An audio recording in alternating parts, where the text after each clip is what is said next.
Hey guys, I hope I'm all live right now. Today we are going to have a bit of a chat with Darshan Doshi. For those who know and don't know, he's a famed drummer in the Indian independent as well as Bollywood circuit.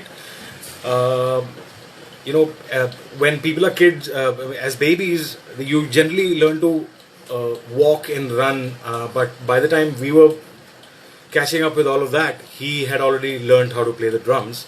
So he was in the Limca Book of Records as the youngest drummer of India, and in addition to many other accolades that he's had over the course of his career. So let me just take a moment and add him to this chat.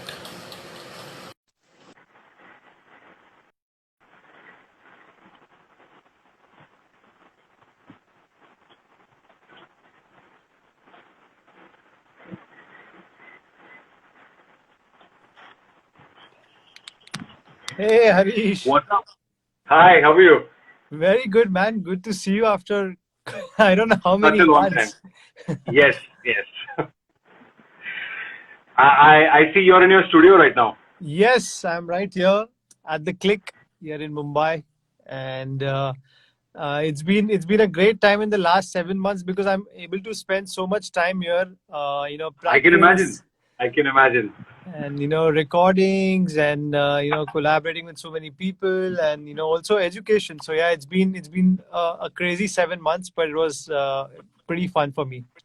So you've been taking classes also, right? Out of the same place. Right. Yes. I'm doing some stuff from home, some from studio.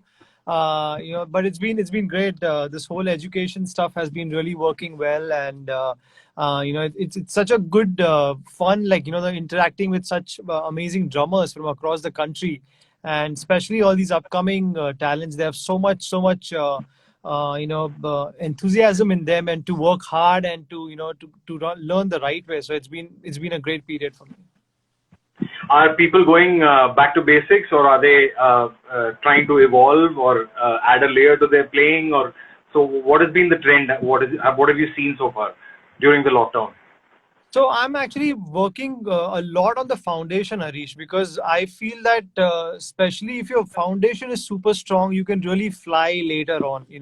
Absolutely. Most of the students I feel don't have either the right technique because of learning from the internet.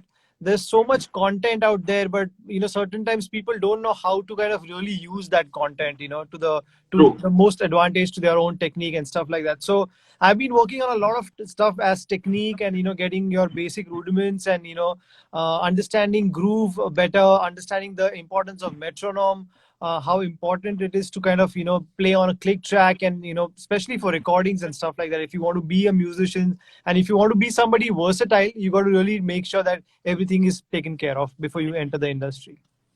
Right. So, if I were to ask you, if you're not a session musician, how important is it that you think one should be able to, play to a click comfortably? How important do you think it is?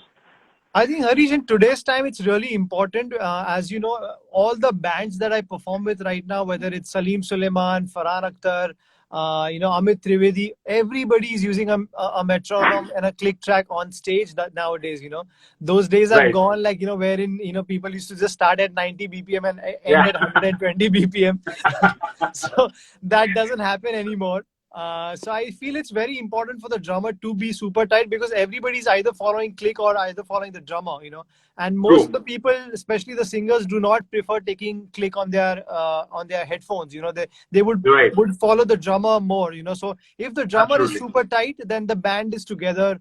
And everybody feels safe and good on stage. So it's very, very important in today's time, especially. Yeah, there's a certain element of confidence that everyone's on the same page and Yes. nobody's slowing down or speeding up or all of that. But do you think it's even more important if you're a session musician? Of course, right? I mean, if you're jumping into Absolutely. different areas from here to there, click, I think, is everything.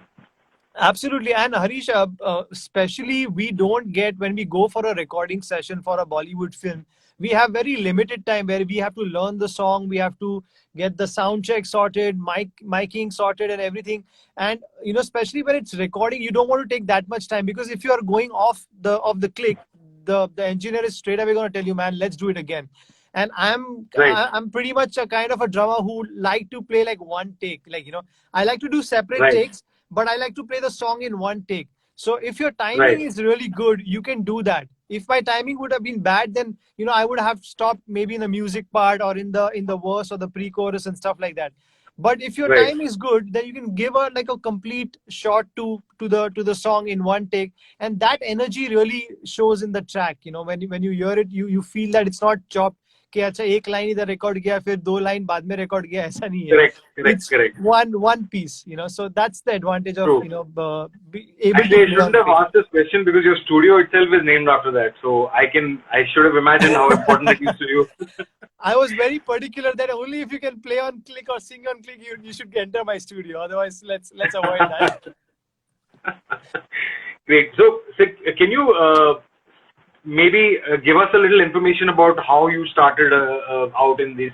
I mean, of course, everyone knows about you, but for those who don't, if you could just share a brief introduction about how and when did you start your journey into music, and why did you choose drums, or did the drums choose you? Did you try out any other instrument before this, or something of that sort? So yeah, it's been a long journey. It's been almost close to 30 years now. I Wow. started when I was 2 years old. My father is a musician and a teacher in Mumbai, and he's been teaching for about 40 years now. So while I was like just getting understanding what's going around me, there was so much music in the house that for me, I always wanted to do music and nothing else. When the minute I Right. saw my father playing drums on stage, I was like, this is it, man. This is pretty cool. And somehow it was there that I don't know, it was there in my genes, like wherein I could the minute some music used to play on the record or on radio, I used to start playing it to it, like so somehow it was there in the family, in the blood. And then especially when I started playing with Kalyanji Anandji as a musician, full-time So musician there. Man Vijay Music is saying little wonders. Yeah. Yes. So that's my first a place where I started playing and performing with artists such as Sunidhi Chauhan, Shreya Ghoshal, Aditya Narayan. Some amazing, incredible singers were part of that troupe. And to be able to play at venues like I just shared today on my Instagram story a poster that we Akriti Kakkar, who's also Right. a Harman endorsee, she shared it today. We performed in '98 where I was 12 years old at Wembley Arena. So imagine to be a kid and to be able to tour the world at that age. For me, the stage fright was already gone by then. And Oh, it must have been overwhelming. Yeah. yeah, and it's so much to learn, to just see so many kids performing with you. It was a 3-hour concert, and so much to learn from the amazing composers, Kalyanji Anandji, who told us, how to go about this whole process and made us feel really comfortable on stage. So that was a really important phase of my life. And after that, during that same time, I also started learning tabla. A lot of people tell me that when you play Indian grooves, it sounds very different compared to other people. It's because of me learning and understanding Hindustani and Carnatic music at a very young age. I'm able to merge in my drum kit and within my grooves in a very format wherein it sounds like a proper rhythm section. So Right. that really helped me to understand and play with classical musicians. And today I'm able to play fusion music, with pretty much with ease because of my hard work That back that's then. been sort of a trend over the past a couple of decades, I suppose. Applying Indian what's the term I'm looking for? Indian grammar, if you will, on Yes, Western instruments yes. like the So tabla and the mridangam, and yeah. right. So for me, for the minute I started learning under Mr. Ranjit Barot, who's been my mentor and my guru for like about 20 years now. For me, it was very, very important. The first day he told me that we want to just take the formulas and we want to take the concepts, but we don't want to sound like an Indian drummer trying to, like, Right. a very typical space of putting it on the drums. We don't want the tabla to to be played on the drums. We just want to take the Right. concepts and use that to our advantage. Wherein, for me, breaking down a song becomes very easy because I understand numbers very well. So that really helped me to like learn, like, say, like 35 songs. When I play with Mr. A.R. Rahman or Salim Suleiman or Amit Trivedi, there are about 35, 40 songs, and that, if you have to learn in a really quick format, that Right. these are the things that really help you, especially the whole numbers and the formulas and the concepts from Carnatic music and Hindustani music. Okay. So from there on, how did you get into? Of course, there was Little Wonders, and then how did you evolve into a session musician, if you will? I mean, was there a phase where you were stuck to one kind of music or one band or one outfit, and then did you decide that, okay, I'm not satisfied with just doing one thing with one set of people. I want to expand and work with a broader set of people. Was there a moment like that, or? For me, actually, it's always been important to play with various artists, Arish, because what happens Right. if I play with only one artist, I'm just playing that music for the entire year, and there is no improvement True. in me as a musician. True. Uh, it is limited to, if you work with just one band, you don't push yourself because you are working in that comfort zone always. Yeah, there's no So challenge. from my early days, from 2002, I used to play with multiple fusion bands. I used to, even in college, I used to play with a neoclassical rock band one day. Then I'll play with a Kunal Ganjawala one day. Then again, I'll be doing sessions for other music composers. So I was always in a space where I was working with multiple artists. And the minute I started working with Shankar S. and Loy is when my session drumming like really kind of started going crazy, because the minute Rock On came in, like about 2008, a lot of people started calling me for because till then I feel drums was not being used too much, like in the sense from the 90s till like the early 2000s. It was too much about programming, and the minute Rahman came into the picture, it was all about production and stuff like that. So Correct. live drumming was not really used that much after Correct. the late 80s, pretty much. Right. And after Rock On, I saw a really a graph kind of, where people started again believing in live drums. People started having their own studios. Certain times I used to take my drum kit to various, studios like Yash Raj and, all these places in Mumbai. So after 2006, 2007, it really kind of started going up the minute I joined Shankar S. Loy. Okay.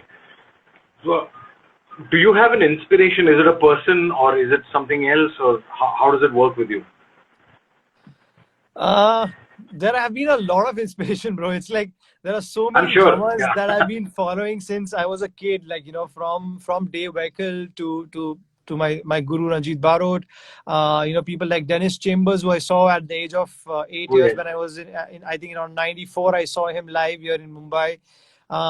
And then obviously, like, meeting so many drummers and musicians across the globe, it really inspires me so much to become a better musician every day. And even today, when when I get an opportunity to learn something, like last year I went to Ireland to learn from Mike Johnston, Mark Juliana, Ashton. In 2015, I attended the Drum Fantasy Camp, where I got to hang with Benny Greb, Steve Smith, Dave Weckl, and all Wow. these amazing drummers. So the minute I get an opportunity to like learn from any of these masters, I just make sure that I'm there, and I really try to kind of really change my vocabulary as a drummer and not just be stuck to that one thing. It's very, very important for every musician to always keep pushing their limit and play with better musicians. You will only Right. improve if you play with better musicians. Otherwise, you are always the better one. Then there won't be much of improvement and much of that the push which will be coming from your bandmates. Right. Right. Right.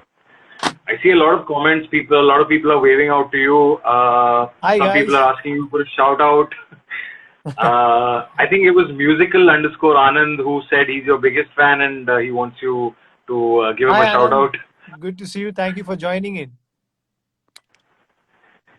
So, how's the session life going? Actually, during the pandemic, it's been actually pretty well, because I've been seeing a lot of independent artists now coming out. There are some really cool labels which have come, whether it's Merchant Records, whether it's Amit Trivedi's new channel, which is called AT Azad. We just did Right. an entire album which was called Songs of Faith. 5 songs are already released. There are some 5 songs more to go. There's a new album which is releasing with Salim Suleiman, which is called Bhumi 2020, which is going to come out, I think, in the next couple of weeks. So we've already shot that. I've played for artists like Shalmali Kholgade, Rashmeet Kaur, Shasha Tirupati. There's so many amazing independent artists that have been doing so well. And I've been fortunate to be a part of their music and, either their film work or independent music. So yeah, the session scene is really kind of picking up, and people are really kind of want to have live drums, because everybody's kind of really tired of the same samples and the same stuff which is happening. So luckily, with Absolutely, me yeah. being in my studio, I'm able to kind of really kind of come up with new sounds. I'm trying out new snare drums. If the track requires clear heads, I'll be using clear, sometimes using coated heads. There are like about 50, 60 cymbals that I can really mix around. And so it's been a fun phase. I'm trying to collaborate with different genres of artists as well. Not just sticking to pop. Tomorrow we are coming out with a track with this incredible artist, Ambi Subramaniam and Shweta Mohan, Okay. and we're coming out with a Carnatic Tillana. So that's going to be releasing tomorrow Nice. on my YouTube channel. Then I'm doing Great. another track with a guitar player called Rick Rajnath, which is a funk track, which is coming out. I've seen him play. He's phenomenal. Phenomenal. No words to describe him. Yeah. So myself, Rick Raj, and Sheldon De Silva, we are doing this trio, featuring a brass section as well. So that's coming out next month. So I'm trying to explore these different pockets of genres, whether it's pop, funk, R&B, fusion, Carnatic fusion. I did some collaboration with Ojas Hadia, who's a fabulous tabla player. Yeah, I did I know just also. Yeah. I did something with Swaminathan Selva Ganesh earlier during the lockdown. So I've been trying to explore different things and trying to push myself, as I said, as a musician, trying to just see where I can get and understand these different colors and add my music to it. But how much do you think the human element being missing? How much of that? How much of difference did that make? Because when you're jamming with someone, when you're trying to work on a project, and you're in the same space, you're Right. able to trade ideas quicker and easier. You're able to make them understand what you mean in a simpler manner, in a quicker manner. How did you deal with that, or was that not an issue at all? That is something for sure I miss, man. Like that whole energy of people coming together in a studio and recording and bouncing off ideas and stuff. So what actually, Harish, I went by doing this was before I came to the studio and before I really dub my drums on a track, I do a couple of scratches from home on an electronic roll-in kit. So Right. wherein I can exchange ideas with them before I actually go to the studio and do my final dub. So, if there are any changes that they want me to do, or if they have certain ideas that they want me to explore, I can already put it on a scratch drum track, send it to them. And once we are on the same page is when I come to the studio and then I give them the real sound. So Oh, we've okay. we've made a way out during this pandemic by not meeting That's each good other, to but know. Yeah. at least putting down ideas in this particular manner, and make sure that whatever we can do in this current format, at least the work should go on and the show must go on. So that's pretty Absolutely. much the space. Absolutely. But so, what's your setup like? What role does technology play, and how important do you think it is to choose the right reproduction instruments, or to get that right sound, and for you to have that signature sound? I think every drummer has a sound, right? It partly Yes. depends on the brand of drums that he plays, the cymbals he chooses, what he chooses to have or not have in his setup. Yeah. Plus, I think also how it's reproduced, right? I think what do you think of that? For me, that process is very, very important, especially starting from like the tuning of the drums to like the drums that I'm going to be using. So I play the Pearl drums, which is a Masterwork series. You guys must have seen me on Harman Pro India Oh yes. on the last year when we played. There are some clips on YouTube. Do check it out. How can I forget Mumbai movement? Yeah. So yeah, that was a fun gig, man. And thanks for having me that day. So yeah, coming Oh, back to pleasure, the pleasure. drums. I play pearl drums. I have zildjian cymbals. So for me, every track I make sure that I use a particular set of heads that I want to use. Tuning is very very important. What cymbals I use are very very important. Coming to sticks, very very important. At what weight? Certain times I want to use some heavy sticks as well, depending on the track. If I'm really playing like a rock metal song, I would want to have that power from that. So those are very very important. And the most important thing is the mics, how that source has been recorded, because obviously in the mixing stage the engineer does a lot of effects, and the EQs and stuff comes into the Right. process. But if the source is not recorded well, then the engineer frankly will not enjoy that much. And for me, that was very very important when I started my studio back in 2014. It was very very important to get the right mics, and that's where you guys came in. And for me, the AKG mics have been working really really well, especially the AKG drum set premium mics.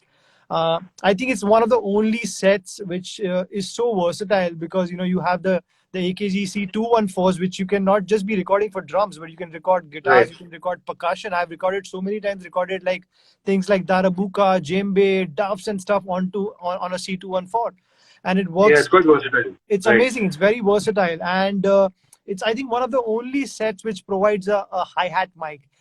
Most of the time I always had that issue that you have to buy that hi-hat mic separately.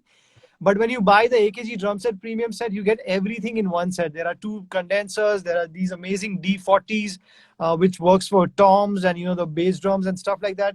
And mainly for The my kick drum, 451s, right? yeah, The pencil mic. Yeah. yeah. And the C451 for the hi-hats is been again amazing. And I've been moving around that between the D12 and the D112, between the kick drum mics. I also use a sub kick, which also gives me that extra power. So for me, sending the source right to the engineer is very, very important. And that's why most of the engineers call me and they're like, thank you, man.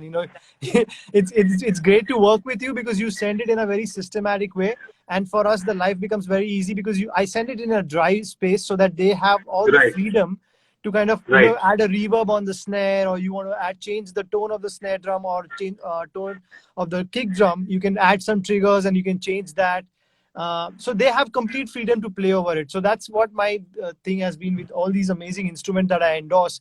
For me, always, I should frankly enjoy using that instrument. It's not about just having an endorsement. A lot of people say that oh, we get the endorsement but we don't enjoy. Then rather don't endorse a product if you're really not into it.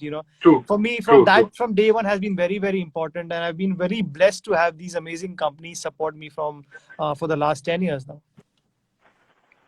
That's good to know. Yeah, it's always great to know that your products are working out well for the people who actually use them. Yes. And so we have Kedar Mulani here. He's saying, "What's up?" Hi, Kedar. We had Good to see you. Haley Patel saying, "All the best to you." Quite a few people. I think most of them are drummers. And someone gave a shout out. C414 is one of the best.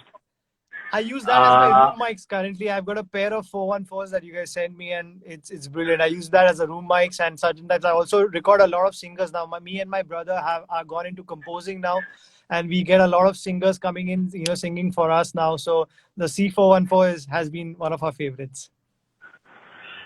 We also have another person, Mrigant Negi, asking, so we know you have been doing this for a long time, but I would like to ask, how much did you used to practice in your early age in high school, and what's your advice for young musicians? For me, it's always been practicing, not like time, but it's about quality. Practicing is very, very important. Even if you practice for half an hour or 45 minutes, but if you have the right space of, getting your, your rudiments or your grooves or whatever that concept that you want to work on, if you really focus, and not look at your phone and just leave everything behind for that 45 minutes to an hour, I think that's quality practicing for me. As a kid, I did spend like about 4 to 5 hours every day working on either just my hands or just my foot. Certain times working on independence, working on odd time signatures, working with the click, reading. Also, notation is very, very important. Not that you're going to get a chart today in today's recording space, that you're going to get a chart here in India, but it's good to know because at least you will, when you get to work on certain books which are from outside, you will at least know how to read that and how to break that down. So it's at least that information of reading is very, very important. So yes, I pretty much divided my time into all these, different pointers, and I made sure that even if I break them into like an hour session, I don't want to do 4 hours in a row, because certain times your mind really after a point gets in that one space. You're pretty much saturated in that one space. So I might just take like a one hour and then break for like about half an hour. Then maybe listen to some music is also practicing. So when I was training under Mr. Barot, the first thing that he gave me for the first 3 months was just listen to music. He didn't teach me a single rudiment, nothing. He's like, these are the albums. Just go and listen to Billy Cobham, listen to Buddy Rich, listen to Tony Williams, listen to Steve Smith, listen to Dave Weckl. And that's what my studying was, So a lot of time, even nowadays, most of the times when I'm at home, I'm actually not practicing, but I'm listening to a lot of music, bands like Dirty Loops, artists like Jacob Collier. There's so much amazing content on YouTube right now, and absolutely, lot of learning comes from from all these things, and so many things might just inspire you, though some ideas might inspire you, and then you can add your vocabulary to it, and that's it. So that's what my learning process has been all about.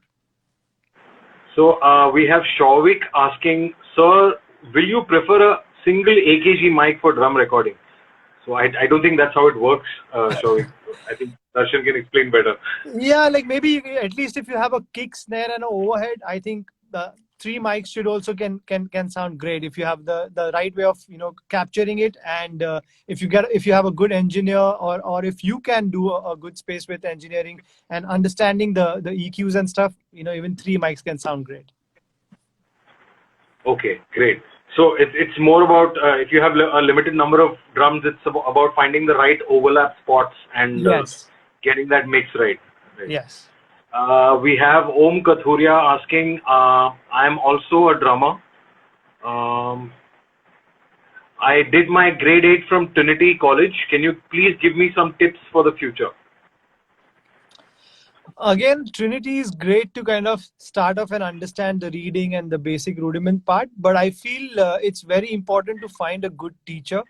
The Trinity and stuff only works till a certain point, but I feel practical training is very, very important. For me, my training was mainly going with Mr. Ranjit Barot to every gig and just study him behind stage, setting up his drums, understand his tuning, understand how he mics the drums, spend hours and hours in his studio understanding, what the music's, his overall music spaces, and that is what is very, very important, and that is something that you cannot learn in any university in the world.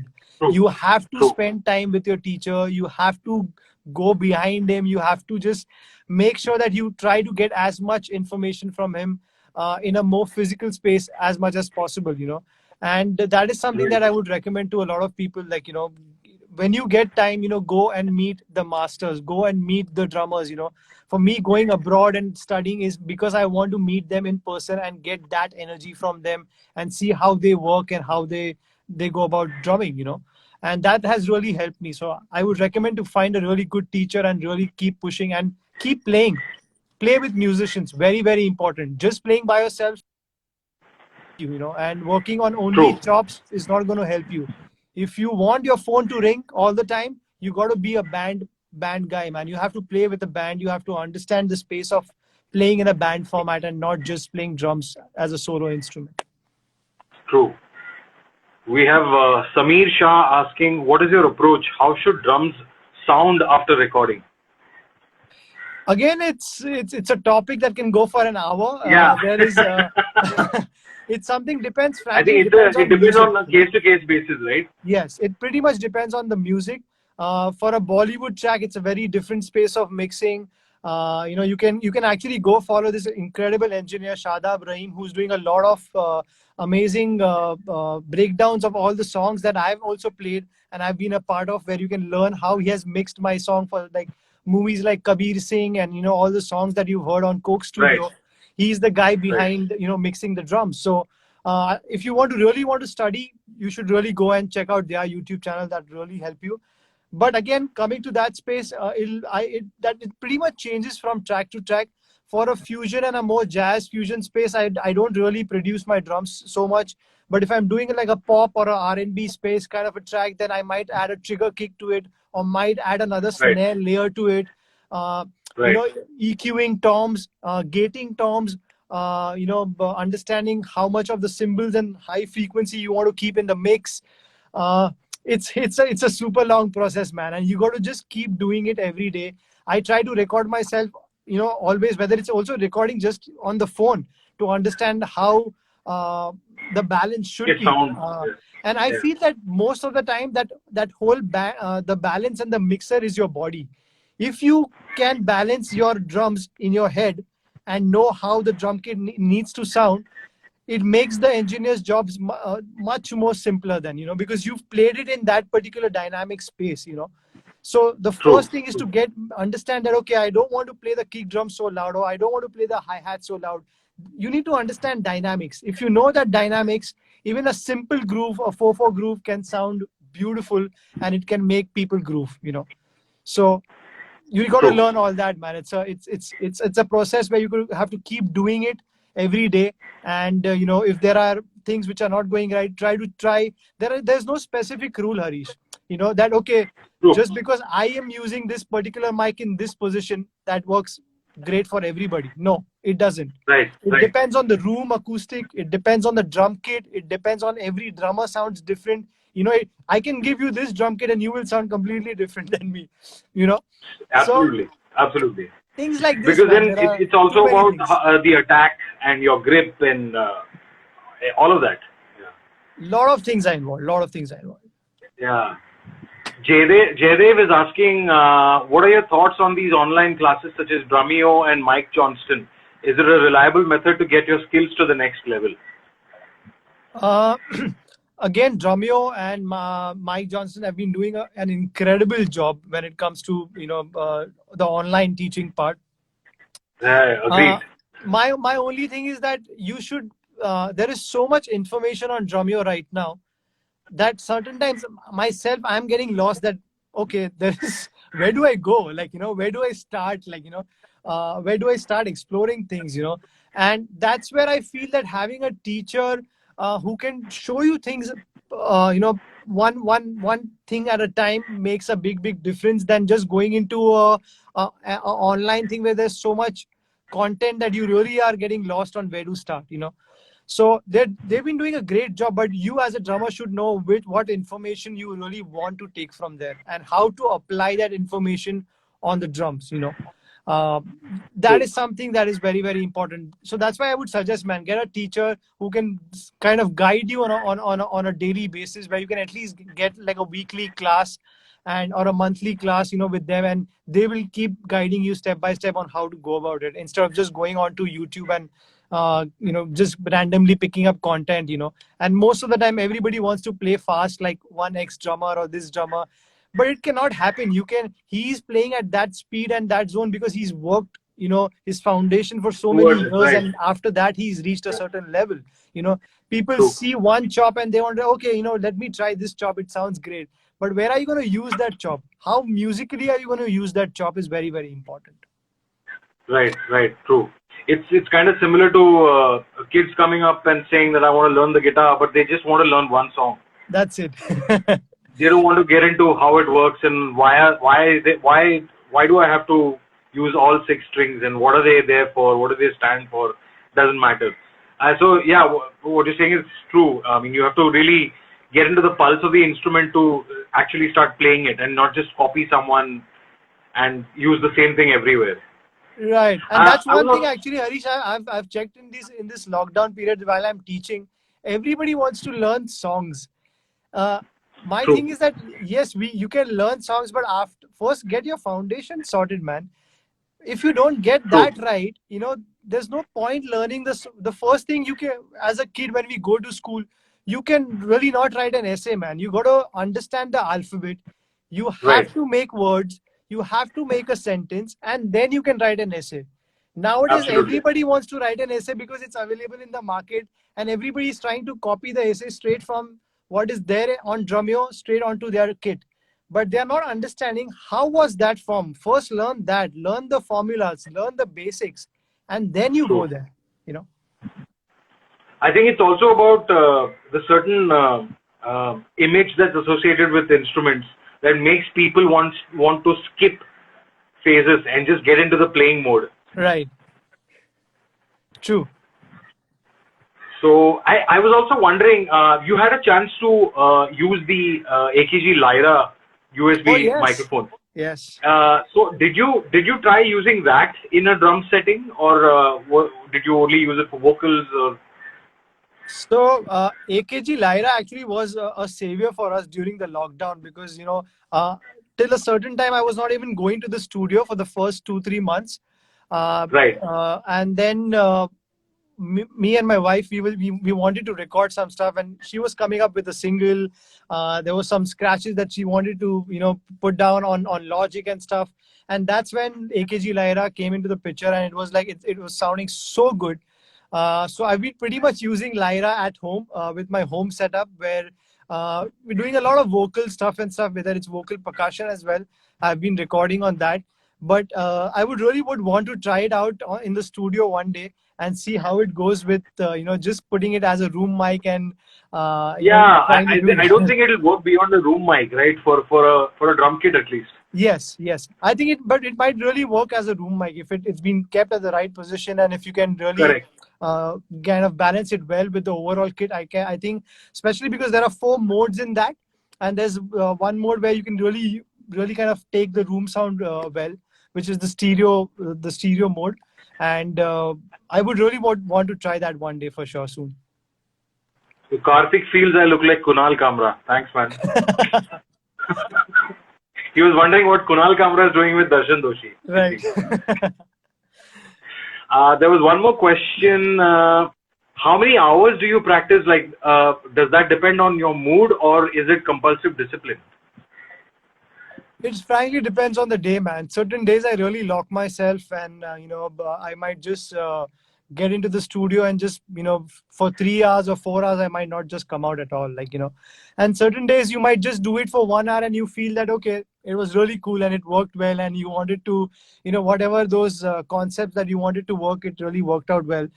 Then certain days I might just do it for an hour or so, but it frankly depends on from day to day basis. Okay. So basically, would it be correct to say that when you're starting out to practice rudiments, a certain degree of or a high degree of discipline is required? Yes. But after a certain point, it's all about your comfort, right? Yeah, After I think you receive it. also the thing is that if you're playing on a very frequent basis that ways, you're already in the flow. If I don't play for a week, even I sometimes feel that I'm kind of getting stuck, and that flow certain times it will take me about half an hour, 45 minutes to get warmed up, and then I will get that flow. So but I kind of make sure that I kind of really play on a daily basis, even if it's for 25 minutes on my electronic kit. Even practicing on the practice pad, not even on the electronic kit, certain times just kind of working on rudiments and getting my technique, getting the bounce, getting the molar technique and stuff like that, working on those concepts. I think if you do that on a regular basis, then there's no stress. But if you take long breaks, certain times people don't play for like 10 days, 15 days. Then again, to get back to where you were 15 days prior is going to take some time. So that's what it is. Okay. We have Soumya Gupta asking if she can use the AKG Lyra for a single mic drum setup.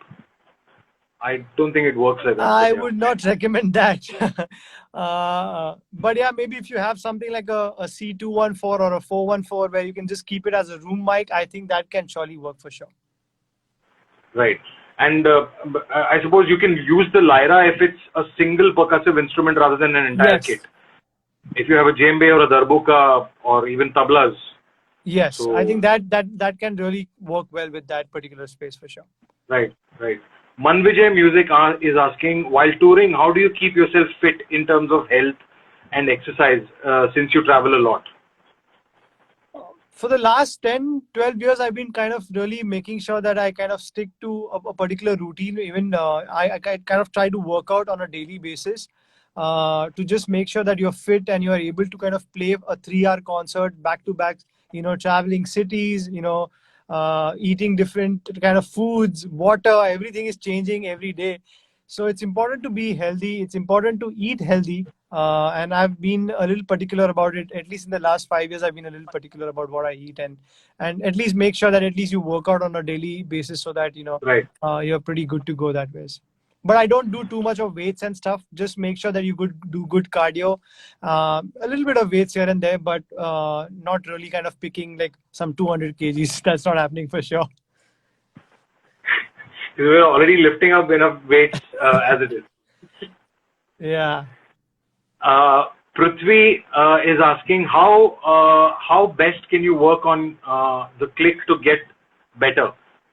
Putting them on the headphones or out loud on a PA? I would prefer doing it on my in-ears because that's the way I'm going to play while recording at a studio, wearing headphones or even on a gig nowadays we are wearing headphones or we are using in-ear monitoring. I would prefer doing it on the headphones for sure. Certain times I kind of really get bored with that whole tuck space happening in my head. Right. Certain days I might just use a loop. Recently I put this clip out, playing in a 7/4 groove, which was just one loop, and I kind of made the composition by just imagining that okay, this is the intro section, 8 bars of the main groove, followed by 16 Right. bars of the drum solo, and then the outro. So then I didn't play on a click, but I just played on a loop, and that certain times really help, on musically kind of really understanding and being on time. You can do that as well. And a lot of times I kind of practice on backing tracks, which is drumless tracks. And that really helps me on getting my time super strong and not having that click always on my head. Aman is asking, how should I practice in the absence of a guru? I suppose it will be what the guru has taught you while he was there, right? That Correct. is what he should be practicing. Yeah, I think if you had some material that he's already given you some information, then that'll be great. But again, yeah, man, nowadays, yes, YouTube is there. There are a lot of master classes happening, especially in the lockdown. There are some amazing musicians globally teaching online. And if you can even attend a couple of sessions with them, you don't have to actually learn on a daily basis. But Right. even if you can just have a couple of sessions and understand on their thinking about drums and about music and about the current scenario, certain times I kind of really share a lot of practical knowledge with upcoming drummers about how to come to the city, how to kind of understand the music scene, how to get into Bollywood, how to be like a complete musician, how to be a band guy on road, on stage, off stage, how to put out your own music, how to record yourself, how to put it out in a way where it's mixed well. So I've been doing a lot of master classes. I'm doing another master class on this platform called Live Demi, which is happening on 1st of November, where I'll be breaking down two of my biggest hits, which is Rock On and Udta Titar. So do join in. It's a masterclass which is They put up a question, in fact, what's coming up next in Darshan Doshi Collective? Live Demi has put up a comment. Yeah. So yeah, I'm doing a lot of courses, a lot of masterclasses online where I'm able to share not just actual information about just drum rudiments and stuff, but an overall overview of music. I'm going to be breaking down these songs on when I get these songs from the composer, how they sound, and then when I add them, what I add them, and what colors I've been adding on to those songs. So if you're really interested, do join us. Just register on livedemi.com, and I'll see you on 1st of November, and we can share a lot of more information about all these things. That sounds super. You should check it out, guys. Also, Mrigank is asking, how important is jamming in the starting phase of any musician? I think we've covered that. You actually need to spend a lot of time with as many musicians as possible so that you broaden your horizon, you explore your playing, challenge yourself every time. And And listen to other musicians. Like, you know, what I feel certain times, Harish, is that people are just all about themselves certain times, you know. They right, don't right, bounce off each other. For me, it's very important to look at the keyboard player, to look at the bass player, to look at the, to at least listen to the guitar player, what he's playing, and where are those spaces that I'm getting to kind of, you know, play my vocabulary that I want to, you know, play, you know. Even right, when we play with a singer, for me, getting those actions, when I especially play with an artist like Adnan Sami, where there are no clicks, there are no tracks, everything is live. We have to really see his hand movements. Every time he says stop, we got to stop. Every time he says for me to raise the tempo, I've got to do that. So listening on stage and seeing other musicians on stage is very, very important. Not just focusing on yourself, you know. yeah, which can be only acquired through jamming. The more you do it, the more experience you get on stage, the more you will Right, sound more mature as a musician. right. Suki Shankar is asking how to sustain a solo. There are instances where I become conscious and think whether people are actually enjoying it or getting bored. How do I stay self-motivated in such a solo phase? That's a really good question, actually. And that's where vocabulary comes in. You know, when I was talking about vocabulary, you got to really keep expanding your vocabulary. And when you do a drum solo, take certain ideas and try to explore on those ideas instead of using all the vocabulary in the first 5 minutes which has been given to you. You know, Right, I never plan my drum solos. Whenever I go on stage, on that day, on that moment, whatever has come to me is what you are hearing. You know, uh, it can be a simple, a simple, say, like, you know, a melody like,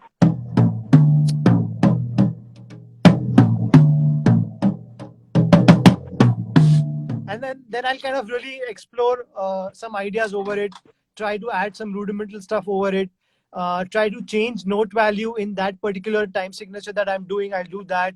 So there are so many things that you can really do with just a basic a melodic groove, you know. And once you start exploring that, and you know, I feel your vocabulary keeps increasing, and then that's where you can sustain a drum solo.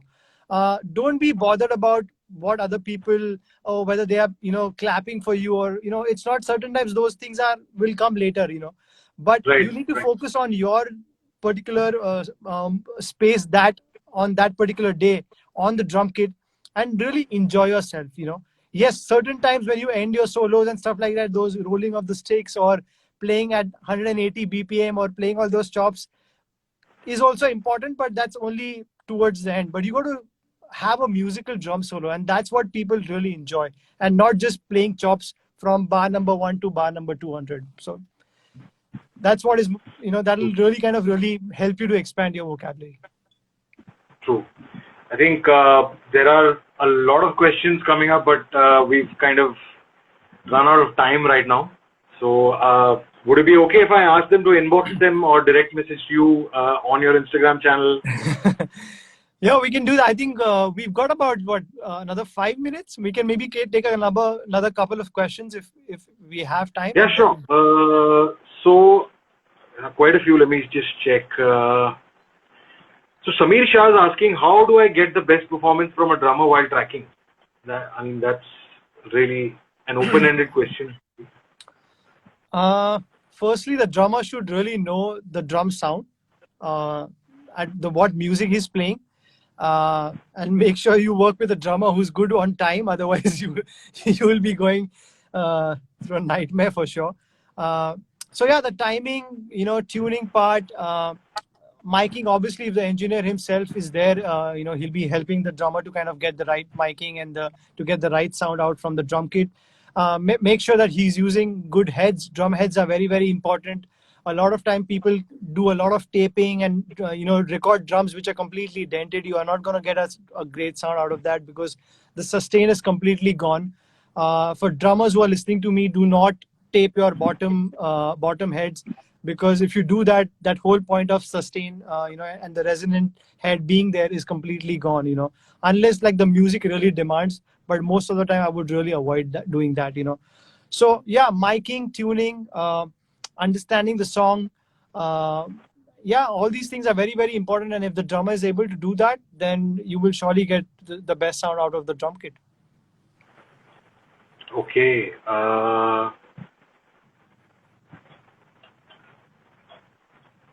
Let me just check. Manju Drums is saying hi. Hey Manju, nice to see you here. Any moment of your performance which wasn't planned but surprised and made it magical? Lots, I think.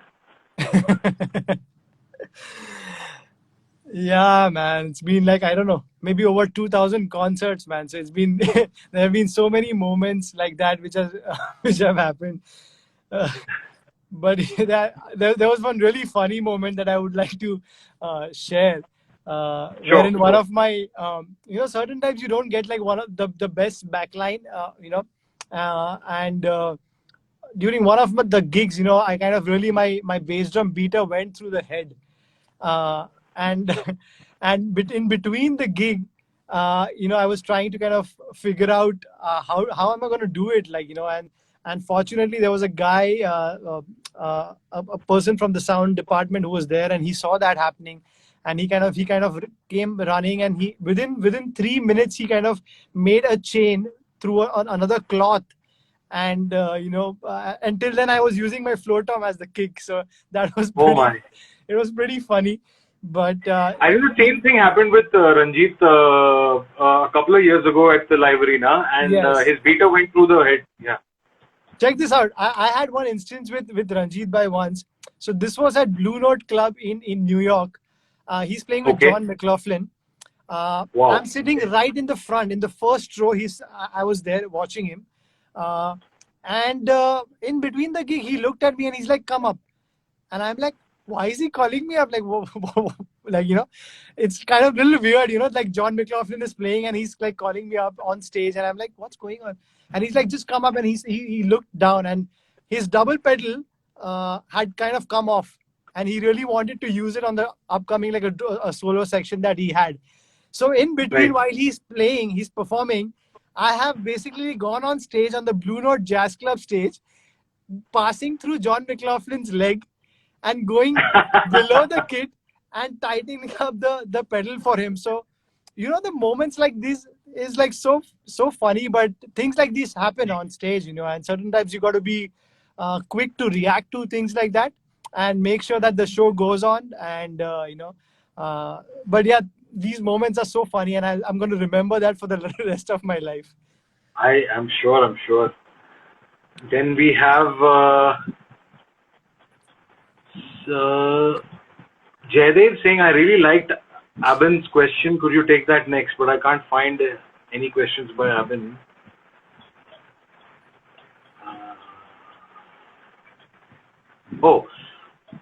How important is it for a drummer nowadays to get into producing music? What are the different fields in production which you can explore as a drummer? Stuff like drum programming, etc. It's very, This very is important. Abin Johnny. Yeah. It's a really good question. It's very, very important now as a drummer in today's time to be a producer.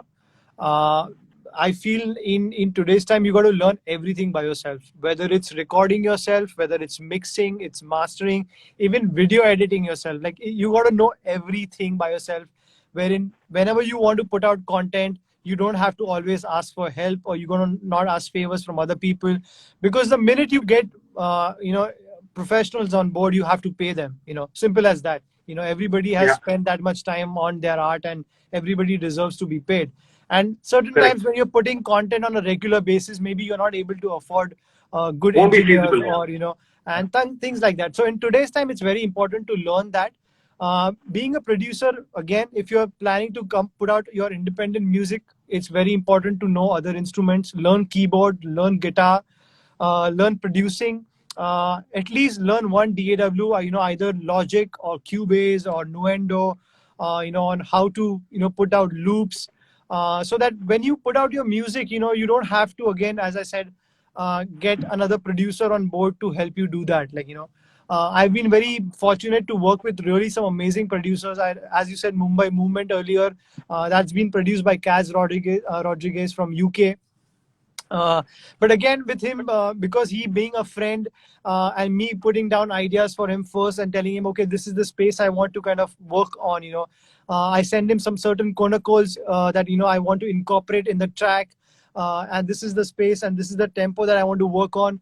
And then when you have a drummer producing for yourself, life becomes pretty simple that way. So, things like this. But I think if you can produce yourself in today's time, it's very, very important, and that's really going to help you to put your independent music out in a good way.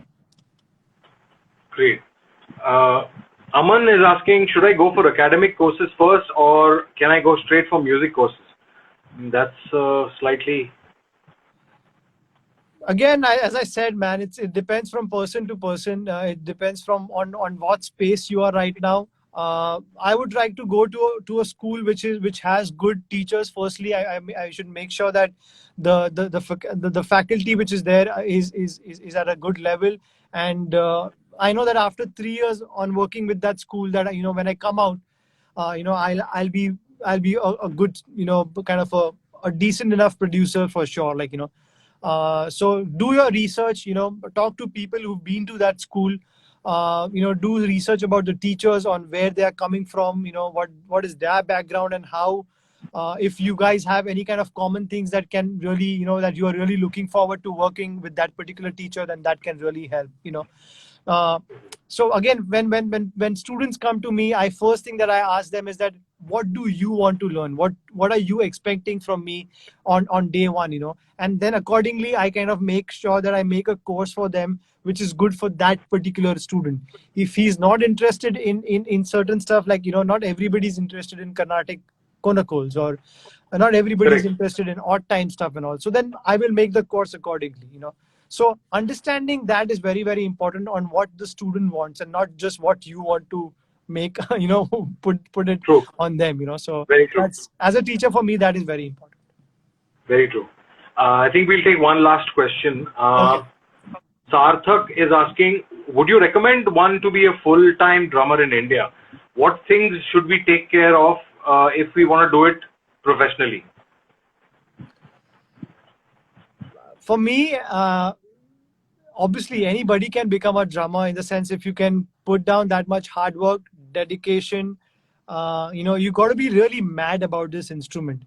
You have to give your not 100 but your 200% into this instrument. You have to understand music on a more broader spectrum. If you want to be a drummer, a full-time drummer, not having any other stuff to do in life, I would recommend you to be a versatile drummer. If you be stuck to just one particular genre or one particular band, you might not end up in a good space later on in life. For me, it's very important that I play with multiple artists. I play with multiple genres of musicians. I like to collaborate with different spaces, whether it's the music or the musicians or the genre. And also keeping in mind the broader view of, okay, this is what I love doing, but certain days you got to do the commercial stuff to make that bread and butter, and make sure that is sorted. Today I'm able to be in my studio, make this beautiful place, is because of me doing the commercial work, whether I like it or not.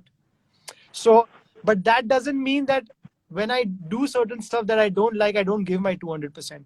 Whether I even play a bhajan concert, or if I play any kind of music, I'm going to make sure that I, as a musician, will be there on 200% on stage, doing my best on whatever I can, So that, as a musician, is very, very important. No job or no music is small or big.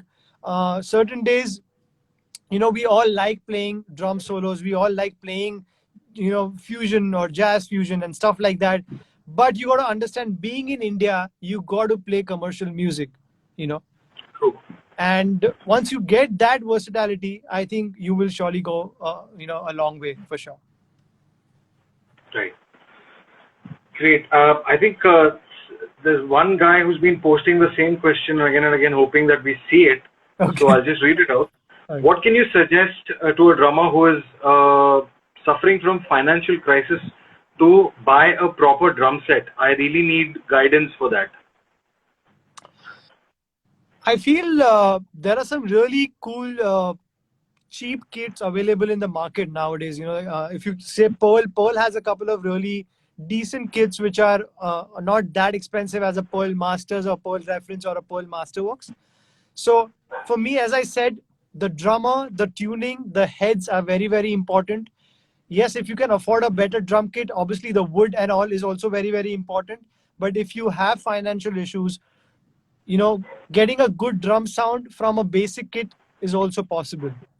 It's just about your head and understanding and getting decent enough heads and maintaining them well, tuning them well, and then playing them well. I think if you have Is these three things, it can be done. right. But there are brands like Gladnick also, right? I mean, are they still around? I am not sure. Yes, they are pretty much there. And they also make some good stuff as well. But as I told you, for you, Yeah. what sound you want to produce out of the drum kit will only depend on each person by itself. So that understanding Right. that is very, very important, and not having a 4 lakh drum kit or a 40,000 drum kit.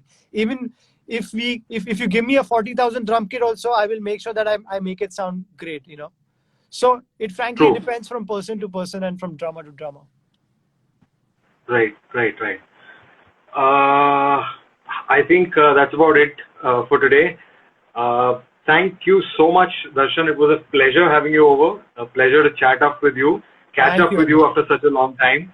Sure. And as always, it feels good to know that the products that we make are of use to people such as you, the musicians who really matter, and the people who can actually put it to good use. Thank you. So Thank you, thanks Harish. a It's lot once again. a big thank you to you guys and everybody at Harman Pro India to always support artists and giving us that amazing stage always at Palm Expo as well, and giving these amazing products where we are able to put out our music in the right way, and a big thank you to AKG, because for me those products have been a blessing. Also, Soundcrafts and JBL and all these amazing companies that you guys have under your belt. It's been a big support to me as a musician and as an independent composer. So thank you so much, and thank you so much for having me Pleasure is on ours. this amazing interview. Pleasure is ours, Darshan. Thanks Thank a lot. you and take care, guys. Thank you for coming on board and giving us your comments and your love. Thank you, Thanks. everyone. Thanks once Thanks for again. joining in. Bye. Goodbye.